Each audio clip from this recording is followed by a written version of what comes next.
Prêt pour une nouvelle séance? Alors c'est parti. Aujourd'hui, qu'allons-nous faire? Alors je vous propose de travailler sur le dos, on va travailler sur les bras, on va travailler sur les épaules. Et je ne sais pas si vous connaissez les postures du chat. Voilà, il y en a plusieurs qui existent. Je vais vous en proposer deux, une simple et une un petit peu plus compliquée. Allez, c'est parti. Allez, on va travailler sur les genoux pour commencer. Donc on va bien aligner les genoux avec les hanches, les mains avec les épaules. Super. On a toujours notre ficelle, l'énergie qui traverse notre colonne vertébrale de la pointe des fesses au sommet du crâne.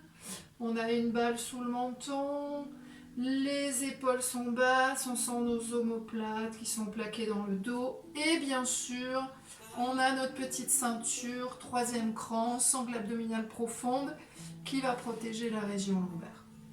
Alors, avant de faire cet exercice, je vous demanderai de faire un petit échauffement sur les bras, les épaules et sur la colonne vertébrale. Vous vous référez aux vidéos précédentes, donc une vidéo qui s'appelle bras, épaules et une vidéo qui s'appelle mobilité de la colonne vertébrale. Donc une fois que vous aurez fait votre petit échauffement, une fois que vous serez placé bien positionné, vous prenez une inspire et en soufflant, on va faire bascule du bassin vers l'avant.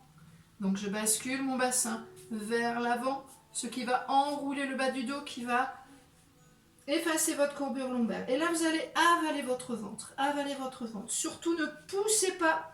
Ne poussez pas avec vos omoplates. Vos omoplates restent en place. Vous poussez avec vos bras sont bien tendus et vous avalez le ventre. Donc, vous respirez dans cette posture. Ça va étirer toute la région lombaire. Dans l'inspire, vous revenez. Position neutre du bassin. Et en soufflant, on va basculer vers l'arrière pour aller creuser la partie haute du dos. Vous poussez bien sur vos bras. Vous montez le menton et vous respirez. On continue à bien aspirer le nombril tout en continuant à respirer. On va revenir dans l'inspire. Position neutre. Je réaligne de la pointe des fesses au sommet du crâne. Et en soufflant, on bascule vers l'avant. Et j'avale mon ventre. Il faut vraiment que vous ayez un creux à la place du ventre. On ne pousse pas avec le haut du dos. On va vraiment chercher à étirer la partie lombaire. On respire bien. Donc sentez qu'ici il y a du boulot, sentez qu'ici ça s'étire, donc respirez bien dans le dos. Je reviens, j'inspire. Je réaligne tout bassin en position neutre. J'ai toujours ma ceinture serrée, troisième cran. Et je vais basculer mon bassin vers l'arrière pour aller creuser la partie haute du dos. On n'accentue pas la courbure lombaire, on va vraiment chercher le haut du dos, la colonne dorsale. Et on respire bien. Les épaules basses, je pousse sur mes bras, ça stabilise mes omoplates. On va revenir dans l'inspiration. Et en soufflant, on va faire la même chose. On enroule le bas du dos et on va amener le genou vers le nez. Et on va bien respirer. Attention les appuis, on a deux appuis, genoux et mains opposées. Respire bien. Dans l'inspire, on allonge. On aligne. Et en soufflant, on va monter. On va creuser, monter. On respire bien. Et on va revenir. Inspiration. Alors j'avance un peu pour mon pied. Je souffle, j'amène mon genou. J'enroule le bas du dos, j'avale mon ventre, je pousse sur mes bras, mes omoplates sont bien à leur place. Et je suis sur des bons appuis. J'inspire, j'allonge, je retrouve ma position neutre. J'aligne tout. Et en soufflant, en creusant le haut du dos, je vais monter ma jambe. Toujours les appuis sur une main et le genou. On va revenir. On va poser le genou et faire la même chose. Je souffle, j'enroule le bas du dos, j'amène le genou vers moi, je pousse sur mes bras, épaules en place, omoplate en place, je respire. Je ne tire pas trop sur ma tête, j'ai toujours la balle. Dans l'inspire, j'allonge, j'étire ma jambe. Et en soufflant, je vais pousser sur mes bras. Je fais attention à mes appuis. Je suis stable et je monte ma jambe. Attention les omoplates, toujours plaquées.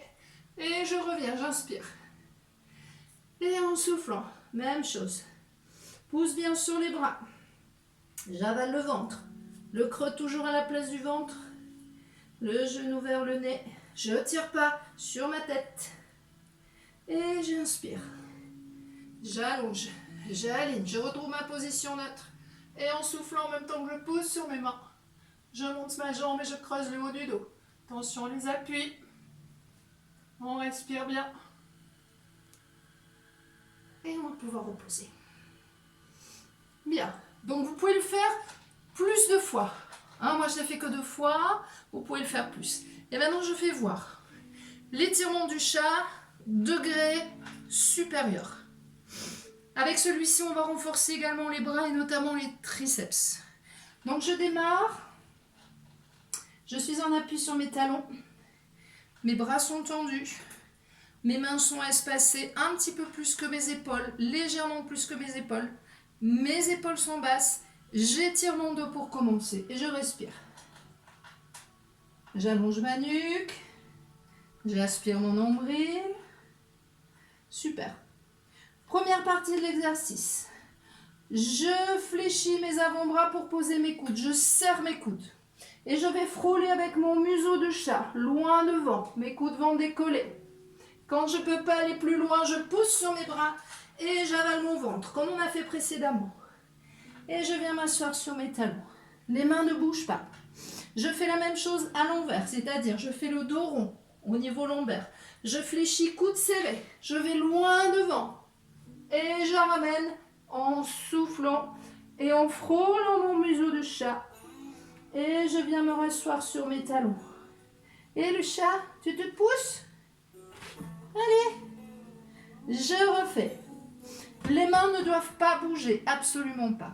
Donc je vous rappelle, je pose mes coudes, je souffle, je frôle. Je vais le plus loin possible et je pousse sur mes bras, j'avale mon ventre. Je viens m'asseoir. Et je repars à l'envers. Dos rond. Attention, les omoplates sont à leur place. Je fléchis, coudes serrés. Je frôle et je reviens en frôlant. Je frôle, je frôle, je frôle, je frôle, je frôle. Jusqu'au retour. Et je tends les bras complètement. Et je repars. Et celui-ci, on peut le faire 4, 5, 6 fois. Vous allez jusqu'à ce que vous ne puissiez plus continuer à le faire. Vous allez voir, ça va beaucoup chauffer dans les bras. Mais on travaille également sur la mobilité de la colonne. Et là, je frôle. Et je repose mes avant-bras dès que possible. Je vous le fais une dernière fois. Pour celui-ci, il faut beaucoup d'entraînement. Donc, il va falloir vraiment vous entraîner beaucoup avant de réussir à le faire. Il est très compliqué. Je fais une dernière fois. Alors, si c'est dur, vous refaites celui que j'ai fait précédemment, qui est également très bénéfique, mais qui est beaucoup plus facile. Bien, eh bien vous avez eu Indy qui a fait l'étirement du chat, qui a été appelé par cet étirement. Voilà, donc le premier, vous restez sur le premier si le deuxième est trop dur. Pour le deuxième, je ne vous cacherai pas qu'il y a beaucoup de travail, et notamment au niveau des bras, des triceps et des épaules. Voilà, mais on travaille aussi beaucoup sur la colonne vertébrale, la mobilité de votre colonne vertébrale. Je vous embrasse, je vous dis bye bye, à demain. Vous voyez qu'on travaille le cardio, puisque je suis un peu essoufflée aujourd'hui. Merci à tous, à bientôt, bye bye.